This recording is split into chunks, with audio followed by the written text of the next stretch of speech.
Hello student, आज की इस क्लास में हम आज वृद्धि संधि इस संधि के विषय में अध्ययन करेंगे।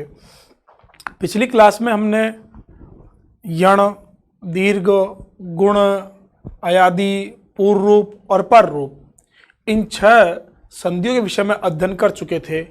अब स्वर संधि में जो अंतिम संधि है आपकी आज वृद्धि संधि, उस संधि के विषय में हम आज अध्ययन करते हैं। संधि का नाम है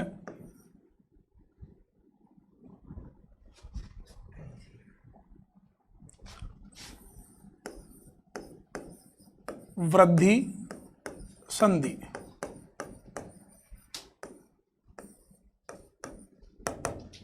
वृद्धि संधि, वृद्धि संधि कहाँ होती है, वृद्धि संधि कौन सा सूत्र करता है? तो बेटा कल की क्लास में हमने पढ़ा था गुण संधि। तो आपने गुण संधि से पहले आपने पढ़ा था गुण संज्ञा विधायक सूत्र। तो जिस प्रकार से गुण संज्ञा विधायक सूत्र है, ठीक उसी प्रकार से पहले होगी वृद्धि संज्ञा। तो बात आती है कि वृद्धि संज्ञा विधायक सूत्र कौन सा है।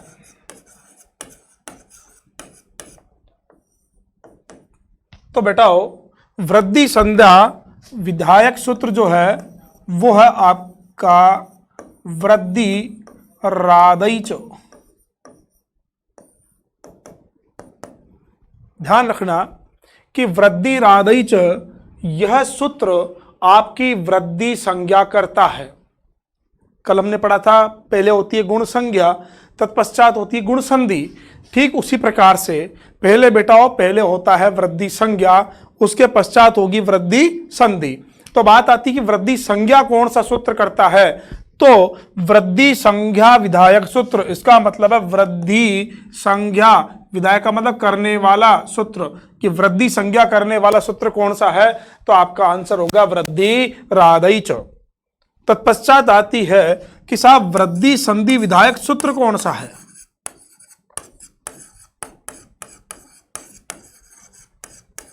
वृद्धि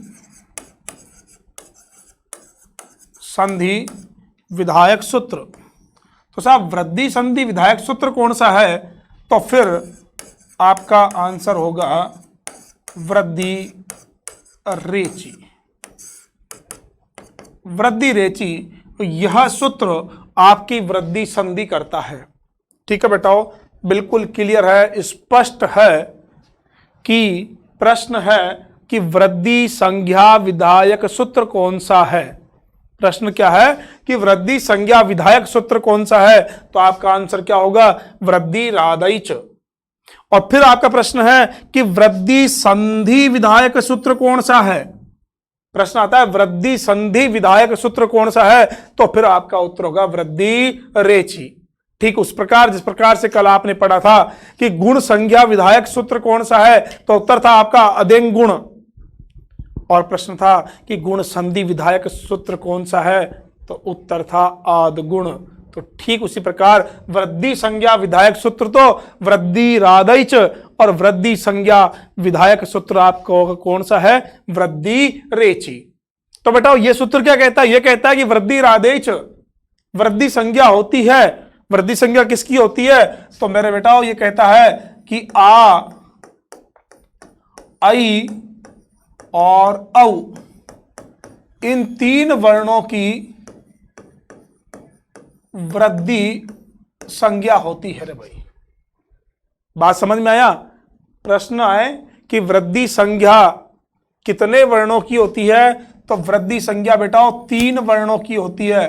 कौन कौन से? आ, आई और औ, इन 3 वर्णों की 3 स्वरों की वृद्धि संज्ञा होती है। और प्रश्न है कि साहब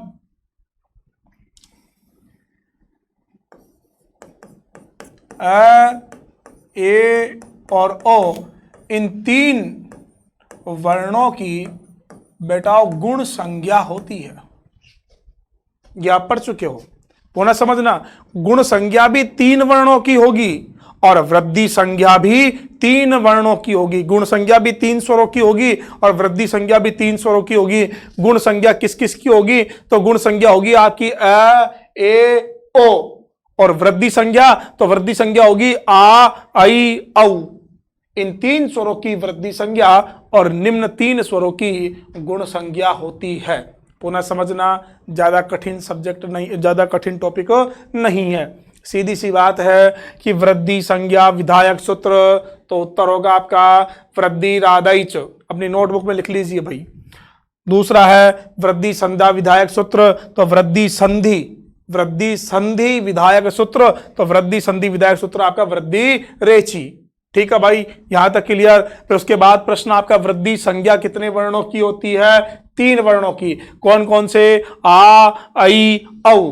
प्रश्न आपका कि साहब गुण संज्ञा कितने वर्णों की होती है? उत्तर आपका तीन स्वरों की। तीन स्वरों की गुण संज्ञा होती है। कौन कौन सा? अ, ए, ओ। यहां तक आपका टॉपिक क्लियर है। अब बात आती है कि साहब वृद्धि संधि होती कहां है? तो बेटाओ देखिए, सूत्र था आपका वृद्धि संधि विधायक कि साहब वृद्धि रेची, वृद्धि रेची, यह सूत्र वृद्धि संधि कहां पर करता है? तो यह कहता है बेटाओ कि यदि अगर अ अथवा आ के पश्चात ए,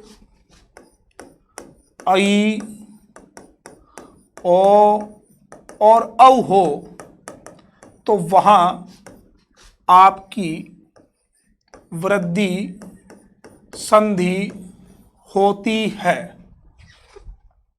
जैसे जैसे मैं आपको पढ़ा रहा हूं, आप ठीक उसी प्रकार से अपनी एक संस्कृत की नोटबुक बनाइए और जिस प्रकार से मैं पढ़ा रहा हूं ठीक उसी प्रकार से आप नोटबुक में इन सब चीज़ों को नोट करते हुए चले। मेरा दावा है कि एक बार इस क्लास को देखने मात्र से और एक बार अपनी नोटबुक में लिखने मात्र से यह टॉपिक आपका बिल्कुल क्लियर हो जाएगा। जो बालक बड़ी ध्यान और एकाग्रता के साथ इस वीडियो को, इस क्लास को देखेगा और अपनी नोटबुक में नोट करेगा, तो गारंटी के साथ कहता हूं, पूरे दावे के साथ कहता हूं, पूरे कॉन्फिडेंस के साथ कहता हूं कि यह टॉपिक बिल्कुल स्वतः क्लियर हो जाएगा, कि देखने मात्र से क्लियर हो रहा है। लिखा हुआ है कि प्लस के पहले अ अथवा आ, इन दोनों में से कोई एक वर्ण होना चाहिए, और प्लस के पश्चात ए, आई, ओ, औ, इन चारों में से कोई एक स्वर होना चाहिए। तो वहां पर आप आंख बंद करके कोई सी भी एक वृद्धि संधि कर सकते हो।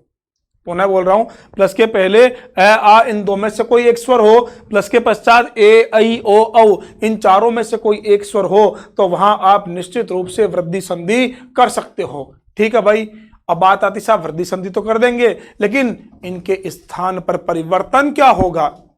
तो बेटाओ मैंने गुण संधि में भी आपको एक चीज बताई थी कि गुण संधि में भी प्लस के पहले वाला और प्लस के ठीक पश्चात वाला दोनों स्वरों को हटा दिया जाता है और दोनों के स्थान पर कोई नया स्वर आ जाता है। तो ठीक उसी प्रकार वृद्धि संधि में भी यही नियम लागू होगा।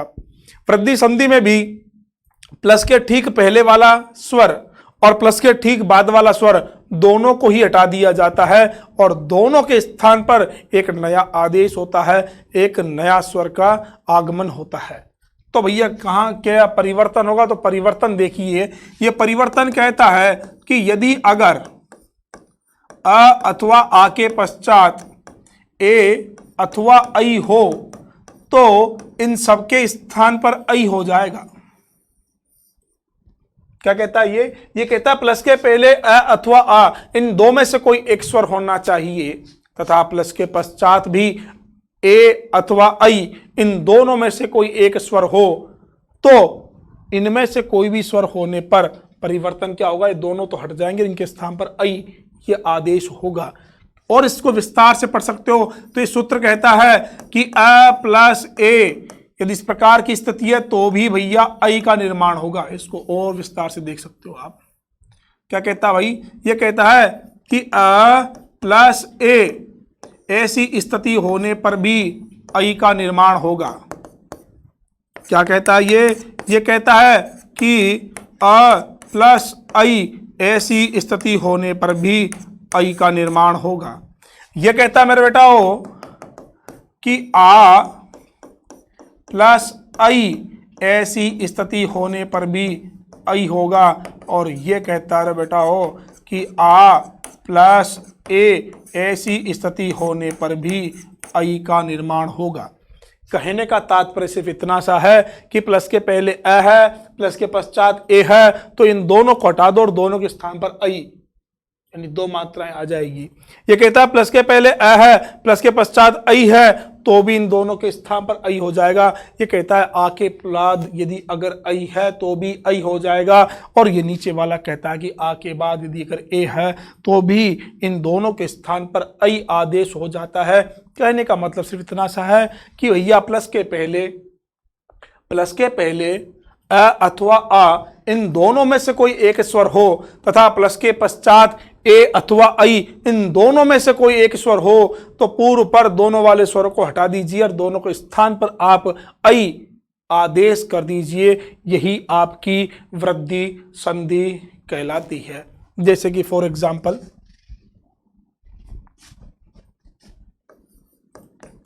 लिखा गया है सदा प्लस एव। संधि जब भी आप करो तो पहले स्टेप बाय स्टेप चलिए, आपकी 100% वह संधि बिल्कुल सही होगी। यदि आप स्टेप बाय स्टेप नहीं चलते तो हो सकता है संभावना हो कि आपकी संधि गलत हो जाए। इसलिए कैसे कि प्लस के पहले क्या लिखा हुआ है दा, और दा में क्या मिलाओ बेटाओ आ, तो दा में से आ को हटा दो तो द कैसा रह जाएगा आधा। पीछे क्या लिखा हुआ है एवा। अब आप देखोगे प्लस के पहले क्या है आ और प्लस के पश्चात क्या है ए। अब अभी हमने पढ़ा था कि आ प्लस ए बराबर क्या बनेगा आई। तो ठीक उसी प्रकार आप देखोगे कि आ प्लस ए के स्थान पर तो बन जाएगा आई। आगे क्या लिखा हुआ है, आगे लिखा हुआ है सद, और पीछे क्या लिखा हुआ है वह। भाई सद का तो सद आ गया, और आ प्लस ए इसके स्थान पर आपने आई कर दिया, तो बचा क्या वह। अब आप जोड़ दीजिए द में आई जोड़ोगे, आई का मतलब दो मात्राएं, तो सदई बचा क्या वह, तो आपका शब्द बना सदैव। इस प्रकार से सदा प्लस एव को जब आप जोड़ोगे तो बेटाओ शब्द का निर्माण होगा आपका सदैव। पुनः समझ लीजिए, प्लस के पहले क्या है आ कैसे है तो आप बोल के देख लीजिए। प्लस के पहले लिखा हुआ है दा, और दा में क्या मिला हुआ आ को हटा दोगे तो द कैसा रह जाएगा हलंत, तो बचा सद आ एव। पीछे का शब्द यूं का यूं उतार दीजिए। अब आप सद का सद लिख दो। अब परिवर्तन तो सिर्फ और सिर्फ दो वर्णों में तो होगा, प्लस के ठीक पहले और प्लस के ठीक बाद। इन दो वर्णों में ही तो, इन दो स्वरों में ही तो आपको परिवर्तन करना, क्योंकि संधि इन दो स्वरों में ही तो हो रही है, बाकी से हमको लेना देना नहीं है।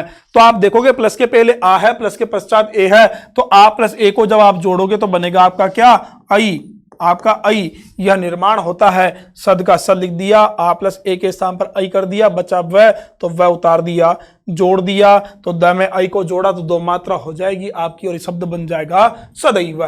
ठीक उसी प्रकार अब आप सीधा जोड़ सकते हैं, जैसे कि लिखा हुआ है सभा प्लस एशा।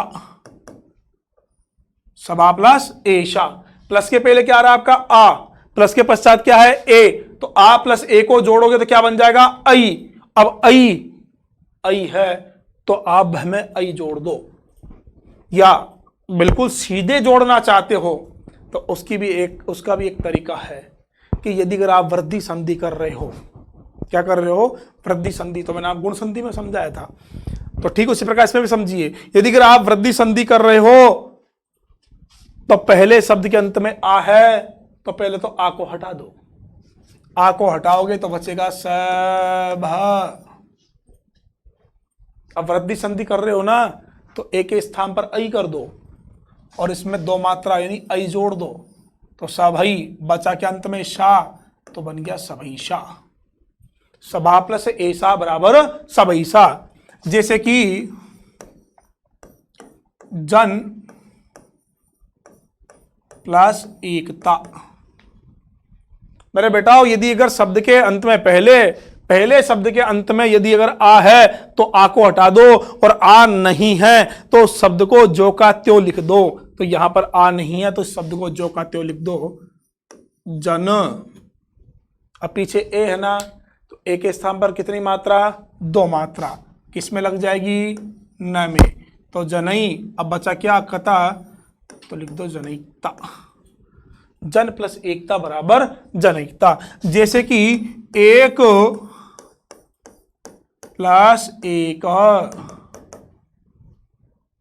तो क्या बन जाएगा ये, एकैक। क्या बन जाएगा ये, एकैक। ठीक है, तो सदा प्लस एव बराबर सदैव, सबा प्लस एषा बराबर सबैषा, जन प्लस एकता बराबर जनिकता, 1 प्लस 1 बराबर एकैकः। इस प्रकार से आपका पहला जो नियम है वो समाप्त होता है। वृद्धि संधि का आप नियम नंबर 2 देखोगे तो बेटा नियम नंबर 2 कहता है कि यदि अगर अ अथवा आ के पश्चात, किसके पश्चात, अ अथवा आ के पश्चात यदि अगर ओ अथवा औ हो तो इनके स्थान पर भी मेरे बेटाओं क्या हो जाएगा, औ, ये आदेश हो जाता है। इसको आप विस्तार से समझ सकते हो। ये विस्तार से यूं कहता है कि अ प्लस ओ हो तो भी आप इनके स्थान पर किसका निर्माण करो, औ का। ये कहता है मेरे बेटा हो कि यदि अगर अ प्लस औ हो तो भी पूर्व पर दोनों के स्थान पर किसका निर्माण करो, औ का। ये कहता है यदि अगर आ प्लस ओ हो तो भी आपको औ का निर्माण करना है। और ये कहता है मेरे बेटा हो कि आ प्लस औ हो तो भी आपको किसका निर्माण करना है, औ का। बिल्कुल सिंपल सी स्थिति है, बिल्कुल सामान्य स्थिति है। सबका सारांश केवल इतना ही है।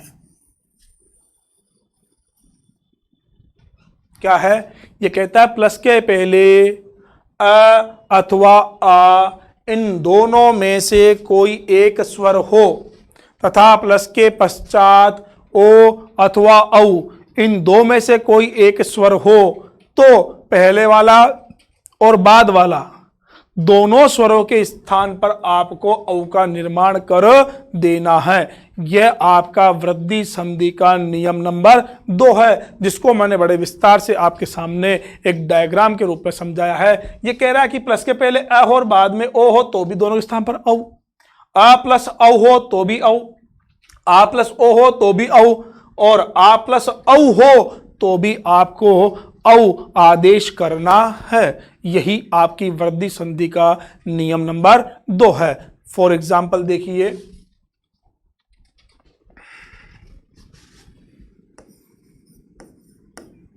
जल प्लस ओघ है, जल प्लस ओघ है, तो बेटाओ आप देखोगे कि प्लस के पहले क्या है, ल, ल में क्या मिला हुआ है, अ, अलग करके देख लीजिए, और ल में से अ को हटा दोगे तो ल कैसा रह जाएगा, आधा, पीछे क्या लिखा हुआ है, ओघ। अब आप देखोगे कि प्लस के पहले अ, प्लस के पश्चात ओ, तो अ प्लस ओ, अ प्लस ओ को जब आप जोड़ोगे तो इन दोनों के स्थान पर आदेश हो जाएगा औ। आगे क्या लिखा हुआ है, जल, और पीछे बचा क्या, घ। बात समझ में आई कैसे, कि देखो जल प्लस ओघ ये आपका संधि विच्छेद है। तो ये कहता क्या है, ये कहता है कि भाई प्लस के पहले क्या है, ल, ल में क्या मिला हुआ है, अ। अब ल में से अ को अलग कर दो तो ल कैसा रह जाएगा, हलंत। अब यह सीधी सी बात है, ल हलंत है तो जल, ल में से अ को अलग कर दिया, पीछे क्या लिखा हुआ है, ओघ है। अब अ प्लस ओ को जब आप जोड़ोगे तो बनेगा आपका औ। ये आपने अभी नियम नंबर 2 में जस्ट अभी पढ़ा है। तो अ प्लस ओ के स्थान पर क्या बनेगा, औ।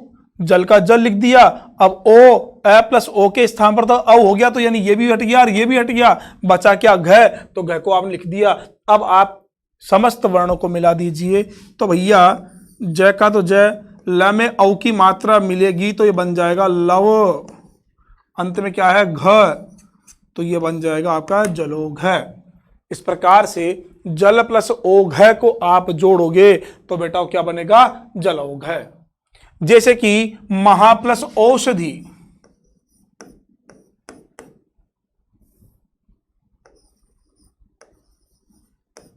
महा प्लस औषधि,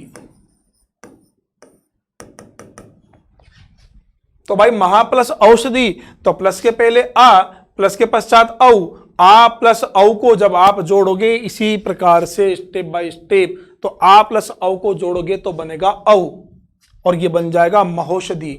सीधे डायरेक्ट यदि आप जोड़ना चाहते हो तो मैंने अभी आपको समझाया था कि यदि अगर प्रथम पद के अंत में आ रहा है तो सीधा आ को हटा दो। आ को जब आप हटा दोगे तो बेटा ये बचेगा मह। अब ह में औ की मात्रा जोड़ दो, पीछे ओ हो तो ओ के स्थान पर औ, और औ है तो औ का तो अव ही रह जाएगा। इसमें औ की मात्रा जोड़ दोगे तो महु, शा बचा शधि, तो आपका ये बन जाएगा महौषधि। क्या बन जाएगा महौषधि। जैसे कि कृष्ण प्लस औत्कंठ्यम,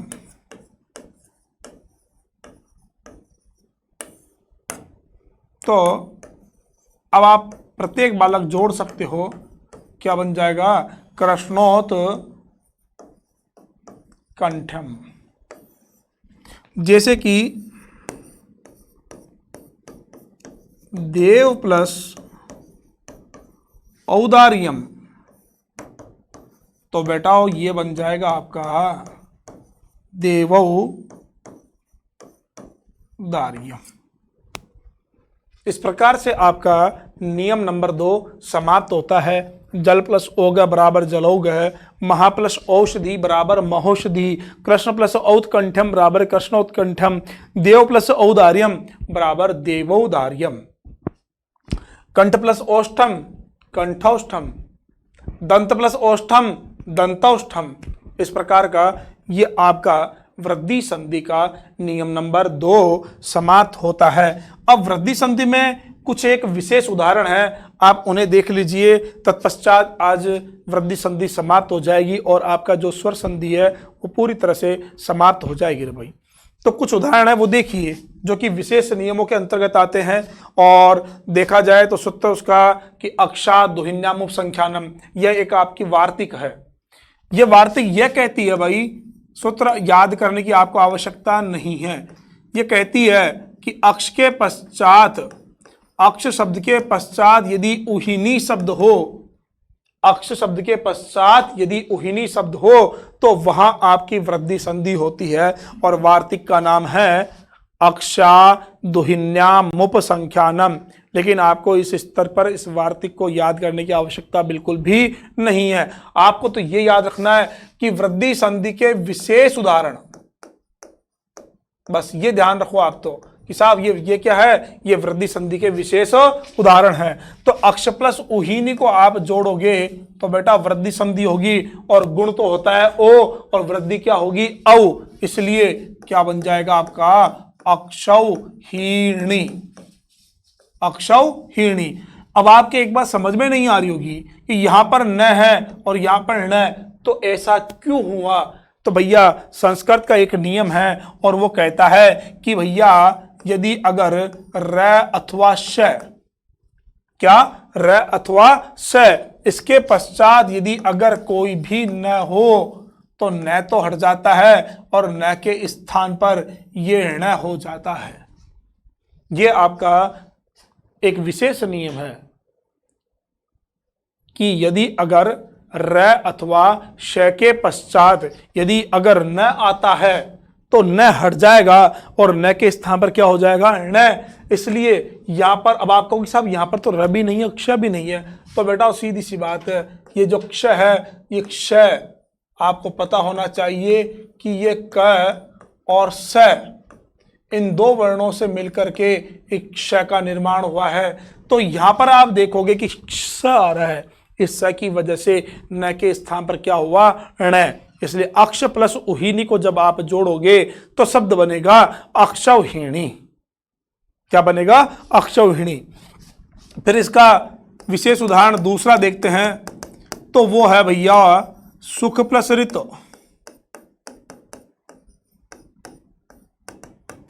तो भैया अर्थ तो होता है गुण, आर होती है वृद्धि, और ये बन जाएगा आपका सुखार्थ है। हालांकि इन उदाहरणों को आपको कक्षा 10 पर पढ़ने की आवश्यकता नहीं है, फिर भी बता देता हूं कि ऋतेच तृतीया समास से इस नाम की वार्तिक से यह वृद्धि संधि होती है। यहाँ पर वृद्धि संधि क्यों हो रही है, ऋतेच तृतीय समास है। वह कहता है कि यदि अगर बाद में ऋत शब्द हो और वहां तृतीय तत्पुरुष समास हो तो भी वृद्धि संधि होती है, लेकिन किंतु आपको यहाँ पर ये सब कुछ याद करने की आवश्यकता नहीं है। आपको तो ये देखना है कि एक तो इस उदाहरण में वृद्धि संधि होती है और एक सुख प्लस ऋत को जब जोड़ोगे तो भी आपका सुखार्थ ये वृद्धि संधि का उदाहरण होगा। जैसे कि दुख प्लस ऋत,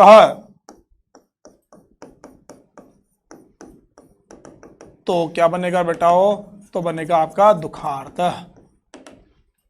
ठीक है, सुख प्लस ऋत बराबर सुखार्थ, दुख प्लस ऋत बराबर दुखार्थ। जैसे कि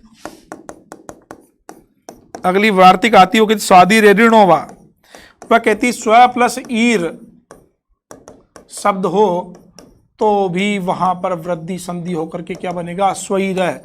वह कहता है कि स्व प्लस ईरिनी शब्द हो तो भी वहां पर आपकी वृद्धि संधि होकर के क्या बनेगा, स्वैरिणी। ईर, इरी, इरिनी, इस प्रकार के 3 शब्द आते हैं स्वादी रेणुवा। तो यह वार्तिक यहां पर वृद्धि संधि करती है। इसके पश्चात प्र प्लस ऋणम, इसको जब आप जोड़ोगे मेरे बेटाओ तो यह बनेगा प्राणम। सूत्र वार्तिक है कि प्रवत्सतर कंबल वसन 10 ऋणारणम, यानी इन शब्दों के, किन किन शब्दों के, प्रवत्सतर कंबल वसन 10 और ऋण शब्द के पश्चात यदि ऋण शब्द हो तो वहां भी आपकी वृद्धि संधि होती है। प्र हो गया, दूसरा है वत्सतर प्लस ऋणम, तो भी मेरे बेटाओ ये बनेगा वत्स तराणम। ठीक है, प्र हो गया, वत्सतर हो गया, फिर आता है कंबल, फशन 10 और ऋण। इनके पश्चात यदि अगर ऋण शब्द हो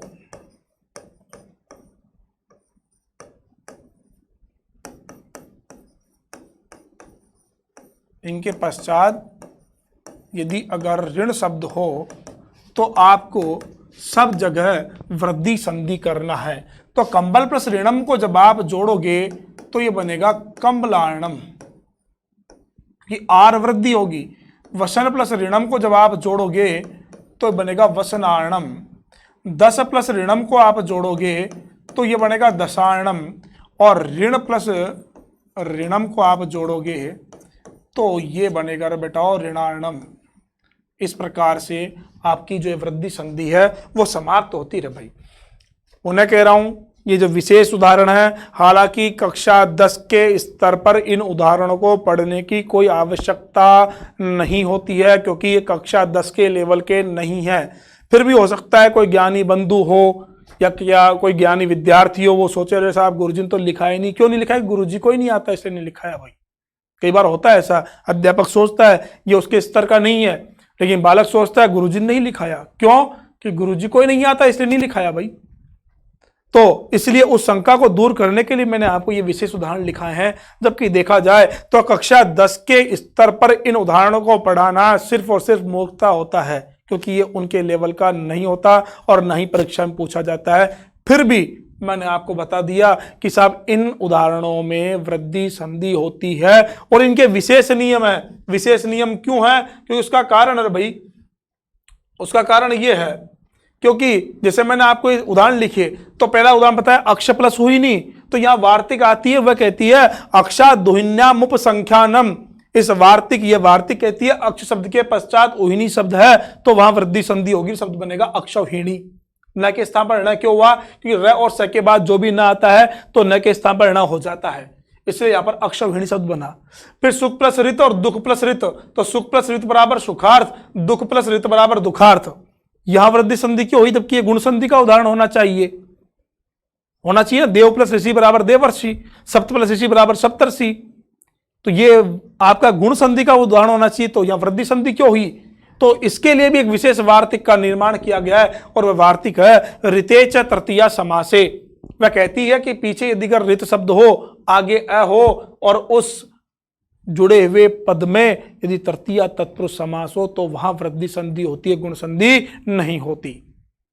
स्व प्लस ईर है और स्व प्लस ईरिनी, तो स्व प्लस ईर को जोड़ोगे तो स्वैर है और स्व प्लस ईरिनी को जोड़ोगे तो स्वैरिणी। हाँ, यहां पर आपके मन में फिर शंका आनी चाहिए कि साहब यहां पर तो न है, यहां पर न क्यों हुआ? तो हमारा उत्तर सामने लिखा हुआ है कि र और स के बाद न आता है तो न के स्थान पर न हो जाता है, न तो हट जाएगा और न के स्थान पर क्या हो जाएगा? न। इसलिए यहां पर बेटा हो आपने देखा होगा आगे र आ रहा है, इस र की वजह से यहां पर न के स्थान पर क्या हुआ? न।